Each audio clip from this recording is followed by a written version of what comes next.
retornamos depois de um período de férias, rever os irmãos, abraçá-los, é muito bom. E nesta manhã, de maneira muito especial, celebrando o 16º aniversário de organização da nossa igreja e tendo como pastor convidado para trazer a palavra o reverendo Ricardo Gutierrez, que foi pastor dessa igreja, que é amado pelos irmãos e a quem desejamos que Deus use poderosamente nessa manhã. O reverendo Ricardo dispensa apresentações para aqueles que são membros aqui da igreja há mais tempo, mas para aqueles que não o conhecem, o reverendo Ricardo é missionário da APMT, a Agência Presbiteriana de Missões Transculturais, tendo um ministério bastante voltado para países onde há muito conflito e muita necessidade da pregação do Evangelho e de ajuda humanitária. Nosso irmão é cirurgião dentista e ele tem atuado como cirurgião dentista no Afeganistão, na Albânia e agora, pode falar? Provavelmente na Ucrânia, um país que está em guerra, né? Então, além de recebê-lo com alegria, desde já eu convoco a igreja a orar pelo nosso irmão, orar por esses projetos todos, pela disposição do nosso irmão de se colocar diante de Deus para ser um servo onde quer que o Senhor o levar. Oremos por ele e oremos pela sua família. Que Deus muito lhe abençoe, pastor. Deus te use. Está aqui com roupa de ver Deus hoje, ó. Tá bonitão, né? Tá de colarinho clerical. Depois você conta a história do colarinho aí para a turma, tá? Um abraço, pastor. Deus te abençoe. Obrigado, Ju. Meus irmãos, que alegria estar aqui com vocês. É um prazer ver o rostinho alegre de vários irmãos. É um presente de Deus para mim. Mas hoje a Vera não veio. Ela fez uma pequena cirurgia e aí ela vai ficar de repouso alguns dias. E eu estou aqui, olha, eu tirei do bolso agora há pouco meu óculos. Mas está funcionando, que incrível. Eu fui lá, pus do lado aqui assim, funcionou. Então, eu estou assim, sem a minha esposa do lado. No entanto, irmãos, eu tenho tantas boas memórias dessa igreja, deixa eu contar uma.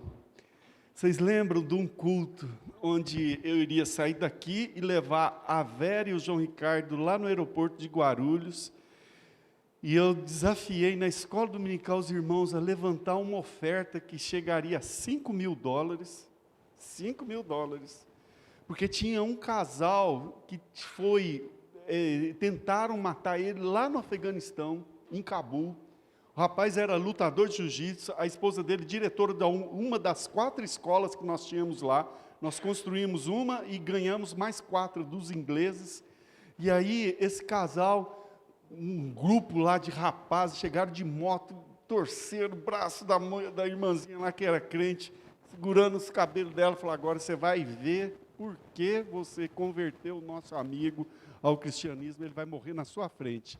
Aí passaram a faca no pescoço dele, começou a esguinchar sangue, depois dele ter lutado contra uns 10, aí veio um, dar uma paulada na cabeça dele, ele caiu desmaiado, e aí veio um caminhão, atropelou aquelas motos e alguns dos rapazes, e eles falaram, pronto, já está morto, entraram e fugiram. Aí os rapazes do caminhão, a esposa voou no pescoço, beliscou com toda a força o pescoço do esposo, 1 ano de casado. E aí os rapazes que estavam no caminhão, cataram ele, enfiaram no caminhão, foram para o hospital, suturaram, ele está vivinho da Silva. Vocês, irmãos, colaboraram para ele ficar 3 anos, com $5.000, ele morou 3 anos na Índia, estudou de tempo integral no seminário, se tornou pastor. Hoje, ele é pastor lá nos Emirados Árabes, junto com os afegãos, e ele trabalha como pedreiro lá nas obras nos Emirados Árabes. mas é um pregador do evangelho até hoje. E Deus usou a vida dos irmãos. Eu lembro até que na época o Zé Paulo Tesoureiro falou assim: pastor, faltou acho que uns 200, 300 dólares para completar, mas está aqui, eu vou completar o resto, está aí uns 5 mil. Aí a Vera trocou lá no aeroporto, levou em dólar e eles conseguiram sobreviver. Então, isso aqui é um dos frutos desta igreja. Meus queridos, eu vou dar um relatório rapidinho do que aconteceu nesses últimos 10 anos. Eu fiquei trabalhando no Afeganistão por 5 anos. Por 5 anos eu acabei vendo tanto milagre de Deus. Muitas daquelas 400 alunas das escolas que recebemos dos ingleses, e uma só escola que nós construímos lá em Região, no Afeganistão, perto de Mazar Sharif, uma escola tem 300 menininhas que aprenderam a ler e escrever. Mas vocês orem, porque as notícias que a gente tem é horrível. Eu perguntava para aquelas garotas, falou: olha, caso algum dia, na hipótese do Talibã voltar, o que vocês pensam em fazer? Ele falou: suicidar. Não, não faz isso. Então, meus queridos, hoje volta a ser número 1, o Afeganistão. De cada 10 mulheres que suicidam no mundo, 9 são afegãs. A vida delas é um inferno, um inferno. Então, eu estive, depois que fui expulso, confiscaram as escolas, botaram a gente para fora. Eu era professor da Faculdade de Medicina em Mazar Sharif, contratado pela Angela Merkel, trabalhando no hospital alemão. Com o salário que eu ganhava, dava para sustentar, dar um almoço, que a maioria das vezes era a única refeição que aquelas alunas tinham. E aí a gente explodiram o Talibã em 2016, em dezembro, a embaixada da Alemanha em Mazar Sharif. E aí o governo falou assim: Ricardo, você vai ter que ir embora essa semana. Você está expulso, tudo que você tem aqui, o governo acabou de confiscar. Todas, até tinha lá 20 laptops, 20 desktops, 20 impressoras, um compressor gigante, que era motor de caminhão, sabe? E um compressor não, gerador. E, resumindo, até os balancinhos das escolas foram confiscados. Eu saí arrasado do Afeganistão. Aí até os meus patrões lá falaram: vai para o Brasil, move uma ação trabalhista pedindo indenização, porque nós mandamos você embora. Eu falei: dá licença, vocês estão jogando dinheiro no lixo, perderam tudo, não tem nada de processo, coisa nenhuma. Aí, naquele ano mesmo, o pastor Benilton, eu já estive trabalhando em 2012 na Albânia, ele me convidou, e hoje eu moro na Albânia. Esses últimos 5 anos estive trabalhando nesse país, mas ao mesmo tempo eu tenho um caminhão, dentro dele 2 cadeiras odontológicas, e tem um laboratório de prótese que a Vera faz dentadura. Eu com ela à noite, a gente põe dente no povo. Ai, mas é cada história, irmãos. Hoje, lá na Albânia, eu estou lembrando, eu vou contar só essa daqui. Eu estava tratando de uma velhinha, da época do comunismo, nunca colocaram dente, só arrancava. Aí ela, com aquela boquinha murcha, né, ela pôs os dentes dela, ela olhou, muito alegre, mas fez festa. Falou: pena que o meu velho não está vivo para eu ver de dente novo. Ai, doutor, eu estou 20 anos mais nova. E beijou e abraçou. E falou: eu quero te dar um presente. Aí, o senhor vai aceitar? Eu falei: mas é claro que eu vou aceitar. Se eu não aceitar, a senhora vai ficar ofendida. Ela falou: sabe o que é? Eu tenho a minha calache, meu filho tem a dele, e o meu marido morreu, ele não vai usar mais, então eu vou dar a calache do meu marido para você. Aí eu perguntei para o rapaz que estava me traduzindo. Falou: Henrique, o que é calache? Ele falou: Ricardo, calache é Kalashnikov, é uma metralhadora russa. Eu falei: o quê? Aí eu falei para ela assim, aí o Henrique falou: Ricardo, você não pode aceitar, você vai para a cadeia, você é estrangeiro, isso aí é coisa só de albanês. E aí, meus irmãos, hoje eu cheguei lá, falei para ela: ai, vovó, eu não posso aceitar, eu sou estrangeiro, eu vou para a cadeia. Aí ela falou: então eu vou te dar um vinho, que eu mesmo fabrico, lá em casa. Aí eu falei: então tá bom, vinho, até que vai. Sabe, mas, irmãos, a Albânia, É uma coisa surreal. O país, pequenininho, tamanho de Sergipe, tem 2,5 milhões de habitantes. O principal produto de exportação dos albaneses são os seus filhos. Eles mandam os filhos para Itália, Alemanha, Inglaterra, Grécia. Eles trabalham, ganham dinheiro, mandam dinheiro para os pais. E aí eles compram aqueles mega carrão, sabe, para só chegar lá e ficar esnobando para os vizinhos, para conquistar as garotinhas albanesas, sabe? E aí eles vão lá, faz filho, depois volta para o seu país lá, porque eles vão trabalhar. Mas é um narco-estado. É um país que produz a maior quantidade de maconha da Europa. Assim como é o México para os Estados Unidos, é a Albânia para o resto da Europa.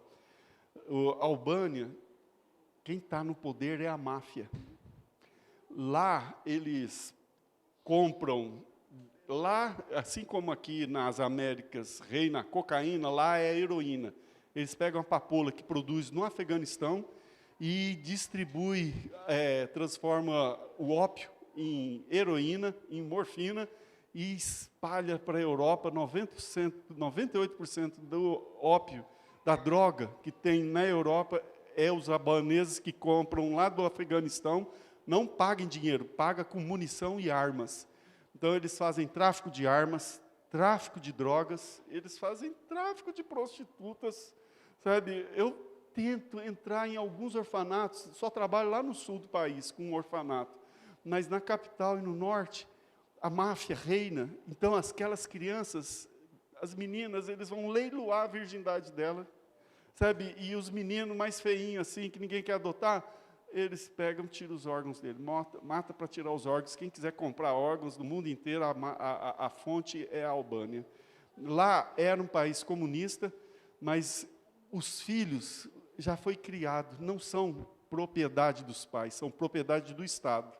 Qualquer coisa, não tem dificuldade, entrega lá para o orfanato. O orfanato, vocês imaginem que nojo que é, que sujeira, que bagunça, mas é um inferno. No entanto, a igreja está crescendo, principalmente entre as crianças.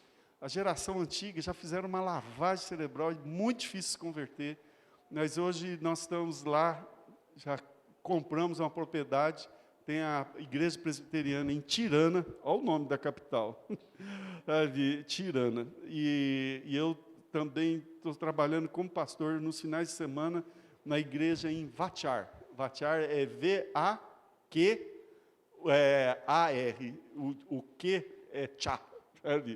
Então, nós estamos lá trabalhando, mas eu recebi agora um convite e a possibilidade de eu trabalhar em 2 países. Em abril, eu estou indo levar um casal, já estive trabalhando no Iraque, sabe, com um albano, um missionário, que é essa igreja que colaborou por muito tempo também.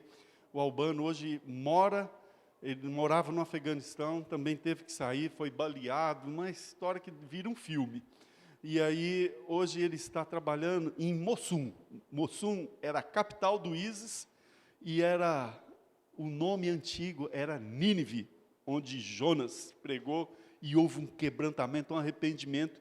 E ali em Nínive, ou Mosul, tem a igreja presbiteriana mais antiga do Oriente, chama a Igreja Presbiteriana de Mosul, 180 anos. E os americanos reformaram, ela está novinha em folha. Mas bem no meio de um buraco, assim, que caiu um míssil, explodiu a laje, incendiou a igreja. Então, mas está sendo reconstruída a cidade, mas é perigosíssimo, porque ainda tem os discípulos do ISIS matando os cristãos. Então, hoje a aula que o Vítor falou foi 10, porque a gente crê que Deus é Pai, Filho e Espírito Santo, os muçulmanos têm que matar os infiéis. Então, meus queridos, eu estou com essa possibilidade. Já mandei meus documentos para ver se eu tenho aprovado para eu entrar na Ucrânia. Mas, meus irmãos, antes de ler o texto que Deus colocou no meu coração para ler, eu vou fazer o seguinte, eu vou ler um hino do nosso inário presbiteriano, Novo Cântico. E a letra é extraordinariamente linda. Antes de ler o texto, preste atenção nessa letra. Diz assim: sonda-me, ó Deus, pois vês meu coração. Prova-me, ó Pai, te peço em oração. De todo mal, liberta-me, Senhor, até da transgressão que oculta for. Vem me lavar dos vis pecados meus, conforme prometeste, meu bom Deus. Faz-me arder e consumir de amor, pois eu quero magnificar-te, Senhor. De todo o meu ser, não considero meu. Quero gastá-lo no serviço teu. Minhas paixões tu podes dominar, pois tu, Senhor, vieste em mim morar. Lá do alto céu o avivamento vem, e que começa em mim, seguindo além. O teu poder, as bênçãos, o teu favor, concede aos que são teus, ó Pai de amor. Então vamos abrir as nossas Bíblias, vamos ficar de pé, vamos ler um texto um tanto longo. E eu vou pedir o seguinte: quem sentir no coração, eu vou ler só o primeiro verso e o último. Nós vamos ler um texto que está lá no livro de Levíticos. Livro de Levíticos. Nós vamos ler todo o capítulo 19. Do jeito que você entra no carro, sintoniza a rádio, tenta, Deus, fala comigo, eu quero ouvir aquela vozinha lá do Espírito Santo falando ao meu coração. Sabe? Então vamos ler Levíticos capítulo 19 inteirinho, e veja se em você há algum pecado que está transgredindo alguns desses mandamentos, e para se quebrantar. Eu vou ler então o primeiro verso, e quem sentir no coração vai lendo. Eu amo quando vi aquelas criancinhas, às vezes juntando as sílabas e lendo a palavra de Deus, porque aqui os irmãos são chamados não para assistir um culto, mas é para participar do culto, lendo, cantando, adorando a Deus. Então vamos ler Levíticos capítulo 19. Para quem não achou, esse livro está entre Gênesis e Apocalipse. É um dos livros que Moisés escreveu, está no Pentateuco. Diz assim a palavra do Senhor, Levíticos capítulo 19. Disse o Senhor a Moisés:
pesos justos, efá justo e justo ínteres.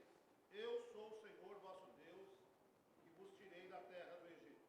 Guardareis todos os meus estatutos e todos os meus juízos e os cumprireis. Eu sou o Senhor. Amado Deus, tu bem sabes que o Senhor nos ordenou obedecer todos os seus mandamentos, mas nós não conseguimos, Senhor, porque ainda lutamos contra o pecado. Precisamos que o Senhor tenha misericórdia de nós. Tem paciência, Senhor. Tem compaixão. Ó Deus, nós podemos estar ticando aqueles que nós estamos cumprindo, mas se um só desses mandamentos deixarmos de obedecer, uma vez só na vida, já somos dignos de sermos condenados. Eu tenho bem a certeza que eu mereço o inferno. Eu não faço nada para ser salvo por mim mesmo, pelas minhas boas obras. Pelo contrário, eu mereço condenação ainda, e talvez até muito mais do que qualquer pagão, porque pelo tanto que eu conheço da palavra de Deus, eu ainda acho que pratico tão pouco. Ó Deus, eu sei que Tu és bom e misericordioso. Fala conosco, Senhor, porque quando o Senhor fala, alimenta as Tuas ovelhas. Ó Deus, eu não quero estar aqui sozinho nessa hora, que o Espírito Santo esteja também, não só cochichando no meu ouvido o que dizer, mas também falando ao coração, sabe, aquela vozinha doce e meiga no coração do Teu povo que aqui está. Ó Deus, vem e visita-nos e dá-nos essa honra de ouvir a voz do Teu Santo Espírito. Em nome e para a glória de Jesus, eu lhe peço e agradeço. Amém, Senhor. Amém. Pode sentar, irmãos. Irmãos, eu vou falar para vocês, eu amo muitos hinos, porque eles têm uma melodia, e às vezes eu me pego, às vezes até chorando, quando leio alguns hinos. Olha só esse hino, número 68, diz assim, eu tinha lido 64, parece, mas agora eu vou ler novamente outro hino. Eu creio, Senhor, na divina promessa, vitórias eu já tive nas lutas aqui, contudo, é muito certo que a gente tropeça. Por isso, Senhor, eu preciso de Ti. A luz que me guia no escuro caminho, fulgura de cima no sol criador. Contudo, eu não posso seguir sozinho, por isso eu preciso de Ti. Bem sei que nas preces eu posso buscar-te. Jamais dessa bênção na vida eu descri. Contudo, é possível que eu dela me afaste. Por isso, eu preciso de Ti, Senhor. Esforços na terra, precário destino, empenho dos homens, riqueza o que for, não valem a bênção do reino divino. Por isso, eu preciso de Ti, Senhor. Ah, que bênção, meus queridos. Mas eu estava lembrando aqui, obrigado. Eu estava lembrando um culto que eu participei há muitos anos atrás. Eu cheguei lá na igreja presbiteriana de Santa Amaro, recém-chegado em São Paulo. Isso foi no ano de 1983, eu me formei na faculdade de odonto e eu vim para São Paulo com o intuito de fazer seminário. Aí, meus queridos, teve um culto lá que até hoje eu tenho saudade, marcou. Estava o coral da igreja, era uma igreja sorveteriana. Como assim, Ricardo? Igreja muito gelada, não tinha nem bateria, o pastor não deixava tocar nem violão, sabe, era só órgão, o coral, daqueles homens de beca, e as mulheres e tal. Aí, eu cheguei na igreja, sempre eu amava ver a pregação do pastor, ver aqueles hinos e cantando, mas teve um dia que eu estava lendo o primeiro banco, seco. Eu olhava assim no relógio, ai, que hora que vai acabar esse culto? Ai, que coisa chata. Ai, não vejo a hora. Eu bufando. Aí eu fiz uma oração, Senhor, eu estou vendo ali um irmãozinho quebrantado, estou vendo outra irmãzinha ali adorando a Deus. Sabe, será que o problema é em mim ou é no culto? O problema é eu que estou doente ou é a igreja que está seca demais, fria? Irmãos, uau!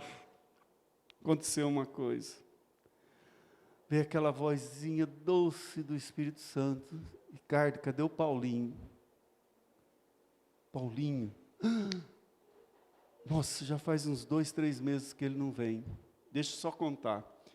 Eu fui ver, uns 3 meses antes, na igreja presbiteriana Igreja Batista de Santo André, um pastor, meu xará, Richard Rembrandt, ele escreveu o livro Torturados por Amor a Cristo. O primeiro livro que eu ganhei depois de convertido lá na faculdade de Odonto, era o livro desse homem.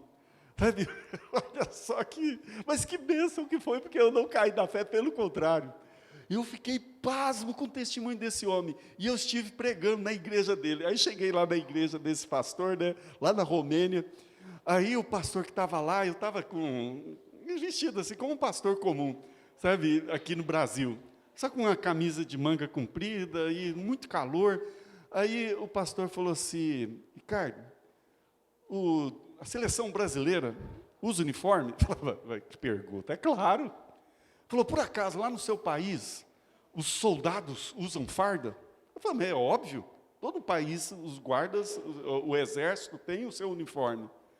Ele falou assim, então, meu irmão, você vai usar o uniforme de pastor. Como assim? Todo pastor aqui anda com colarinho clerical. Ele veio e me deu essa camisa. Ele falou, vai lá, se troca, e você tem que usar terno preto. Terno preto, nesse calor? Ele falou, olha, o preto você tenta se esconder. Sabe, não é uma cor que chama atenção para você, mas é para você se diminui para Cristo aparecer. Meus irmãos, quando eu fiquei sabendo que o Richard Rembrandt estava no Brasil, aí ele ia falar 3 dias, sexta, sábado, domingo.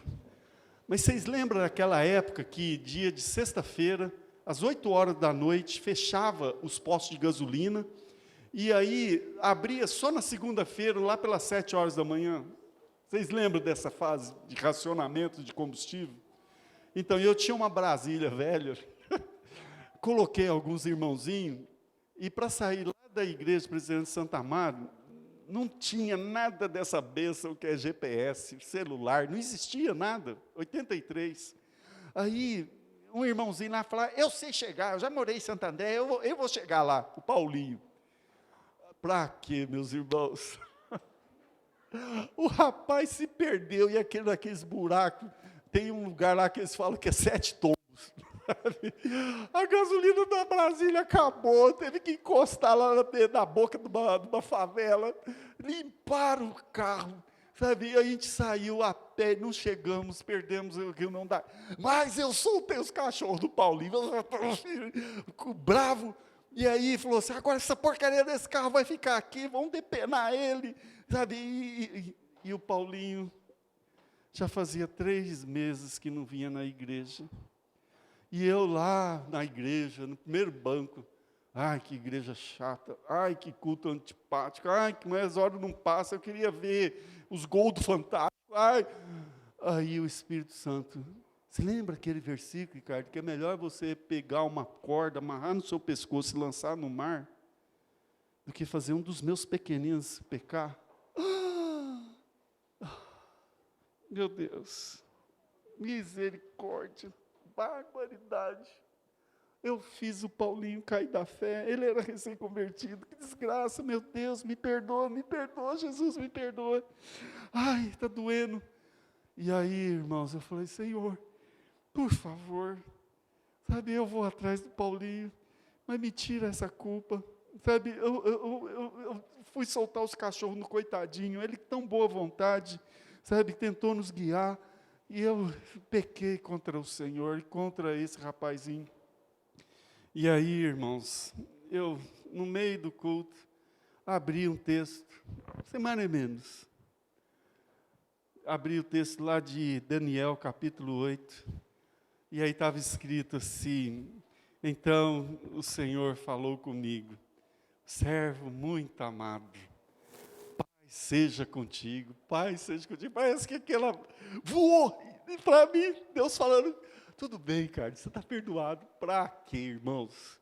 Abriu uma torneira aqui, ó, e não parou. Eu estava com um paletó azul, claro, e aí começou. pingar as lágrimas. Onde caía, ficava uma mancha azul marinho. E aí, depois, o nariz começou a fungar. E eu não queria limpar, eu querendo esconder. Primeiro banco, o coral todo me olhando. E aí aquela meleca, tudo, aí já estava tudo fungando. E eu não parava de chorar, porque eu vi o que Deus me perdoe. E eu falei, que vergonha, Senhor. Nossa, está tudo melecado aqui, eu cheio de catarro no nariz, misturado com lágrima, mais alegre, porque Deus me perdoou. Eu vi na palavra dele, estou perdoado. Irmãos, eu tenho saudade desse dia, desse culto sorveteriano, sabe? Apático, mas que Espírito Santo usou a palavra dele para me quebrar, sabe? Para me humilhar. E aí, como é gostoso, sabe? Receber esse alívio. Sabe, irmãos, eu já tive vezes assim que eu estava, ui, meu Deus, eu queria fazer xixi, não estou aguentando. Aí chega no lugar, ai, que alívio. Irmãos, é fisiológico. Quanto mais você se alimenta, o nosso organismo vai colocar para, tira o que é bom, e aí o organismo coloca para fora as fezes, aquilo que não presta. Quanto mais eu me alimento da palavra de Deus, mais vem à mente os meus pecados, e mais eu vou andar na presença de Deus em santidade de vida, com uma vida saudável. Então, sabe que todo culto presbiteriano tem aquele momento que eles chamam de contrição. Sabe que eu tenho sempre esse costume. É 2 pregações que tem que ter no culto. Sabe, a gente lembra lá de Davi, Salmo 51. Sabe, ser propício a mim. Senhor, restitui-me a alegria da salvação. Sabe, ele arrependido, quebrantado, porque ele matou Urias, ainda adulterou. Falou, eu mereço inferno, Deus me perdoa. E ele quebrantado, Deus o aceita. Sabe que Deus gosta de um espírito quebrantado e humilde. Então, esse texto aqui, meus queridos, tem hora que dá vontade de fazer até aquele tique. Esse eu estou bem. Não, ídolo, não tenho ídolo. Mas, deixa eu contar outra experiência. Teve um dia, eu estava passando ali na Avenida Morumbi, trabalhei o dia inteiro no consultório, fui no mercado. Aí, cheguei lá, vi um cara, um vendedor ambulante, vendeu uma estátua mais ou menos desse tamanho assim, ó. Sabe? E aí, a estátua era de um cavaleiro árabe, com um turbante, um bigodão, e ele com uma arco. E aí, na anca do cavalo, tinha uma corça, sabe? E aí, morta, e o cavalo todo musculoso assim. Eu falei, nossa, que bonito! Eu lembro mais ou menos, naquela época, era equivalente a uns R$500. Era muito barato, uma estátua tão bonita, dourada. Foi fundida com cobre e alumínio. Aí eu olhei aquela estátua, está aqui, fiz o cheque. Naquela época a gente fazia cheque, assim, dava o cara pegou, pus aquela estátua em casa. Cheguei em casa, tinha aquelas lâmpadas de croica. Aí eu morava na parte de cima do sobrado, e embaixo era a sala de espera do consultório. Quando não tinha clínica funcionando, era a sala da nossa casa, e ali onde era a cozinha da casa, funcionava o meu consultório. Aí eu passava ali toda hora, os pacientes viam, e aí todo mundo admirando, porque na hora que colocava aquela luz, ressaltava na escultura os músculos do cavalo, aquele cavaleiro árabe, bigodudo, todo pomposo, né, orgulhoso da caça. Aí, irmãos, eu achava tão linda aquela estátua. Aí passou, acho que uma semana, um mês, não sei. Aí eu cheguei no mesmo lugar, o cara estava vendendo uma estátua da Joana d'Arc. Aí a Joana d'Arc, o cavalo todinho coberto de uma escama, e ela toda vestida com uma armadura medieval, com uma bandeira. E aí eu, quanto que é? É um pouquinho mais caro, sabe? Porque essa aqui é fundida em alumínio. Aí eu, outro cheque, comprei. Irmãos, resumindo, não deu acho que uns 3 meses, eu já tinha a estátua de uma Afrodite que ficava assim, sabe, tinha uma lâmpada do abajur. Aí eu dei uma para minha mãe, dei outra, umas 2 para minha irmã, e eu já estava até planejando como é que fundia, porque eu sabia fundir dente próprio. Eu falei assim, gente, mas é fácil eu tirar a cópia, do negativo, aí depois eu fundo o metal e jogo lá dentro, e eu já estava pensando até em ganhar dinheiro fundindo, fazendo aquelas estátuas. Para quê? Um dia eu abri a Bíblia e eu pequei contra ti, Senhor, eu estou fissurado com essa desgraça. Me perdoa, Jesus. Aí, sabe o que aconteceu? Chamei um presbítero, acabou a escola dominical, falou, Daniel e a Silvia, vão lá para casa, vamos almoçar.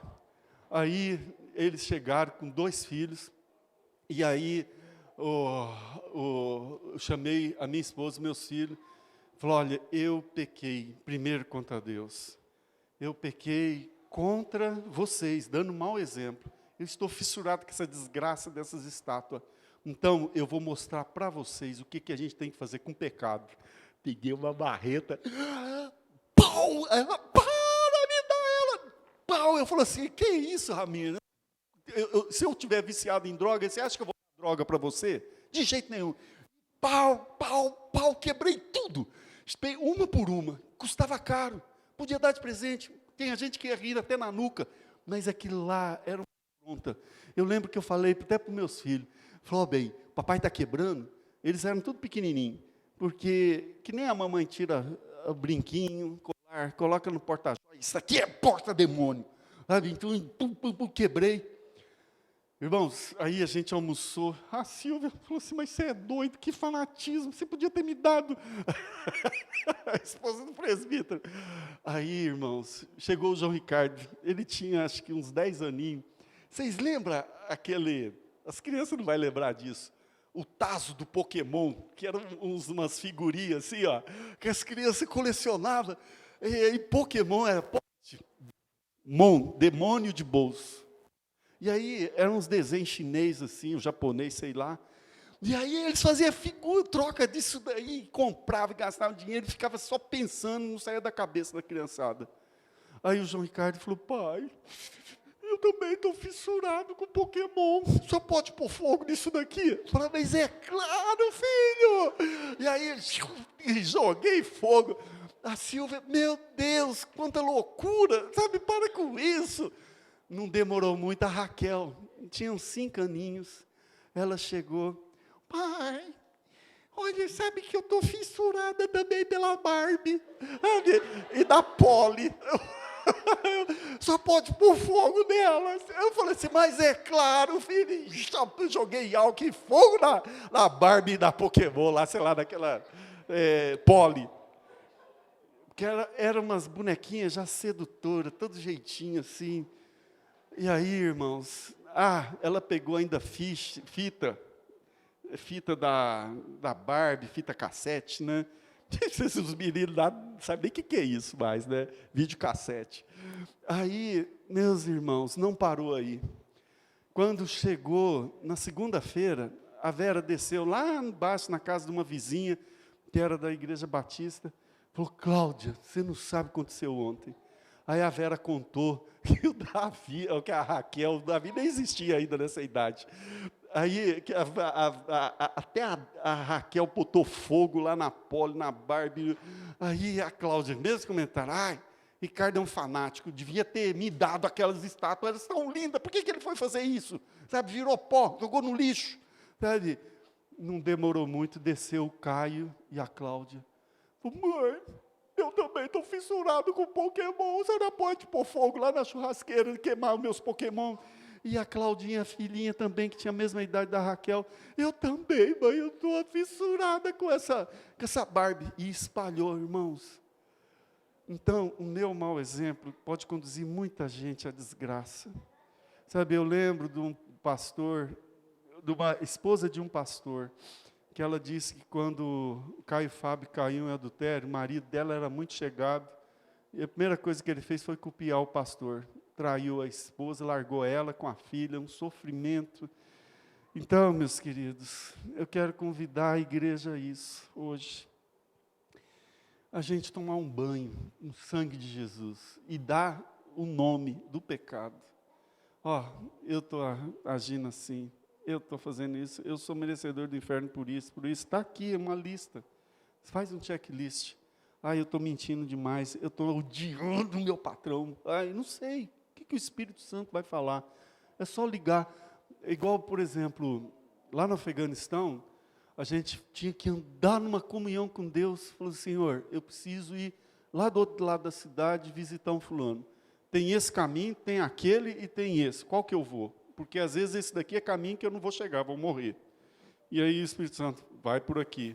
E Deus livrava, aí eu ficava sabendo depois que ali estava uma emboscada do Talibã.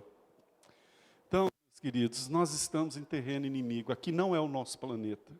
Aqui é terreno de Satanás. E o diabo vai te tentar, vai te chamar para pecar, falar mal de governo. Eu não gostei desse governo aí, mas eu tenho que orar por ele. Sabe, não fala mal, tranca sua língua para amaldiçoar, sabe, as autoridades superiores. Sabe, não sei, olha aqui, vamos fazer o seguinte, vou terminar agora pedindo para Deus mostrar onde que nós estamos desagradando a Deus, onde que Ele acha que a gente precisa abandonar alguns pecados, porque Ele mesmo fala, ó, sede santos, porque eu sou santo. Então, eu vou orar, e você baixa sua cabeça, vou ficar uns 2 minutinhos em silêncio, fala para Deus, Deus, me mostra